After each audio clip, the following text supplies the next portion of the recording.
కవిత మనసులో వరదలా పొంగుతుంది. కానీ అదంతా రాయాలని కూర్చుంటే అక్షరాలే, మాటలే. ఊహలన్నీ పాటలే కనుల తోటలో, అదే తొలి కలల కవితలే మాట మాటలో.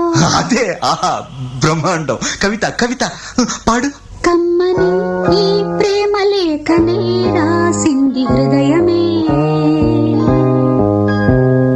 ప్రియతమా నీ వచట కుశలమా నే నిజట కుశలమే.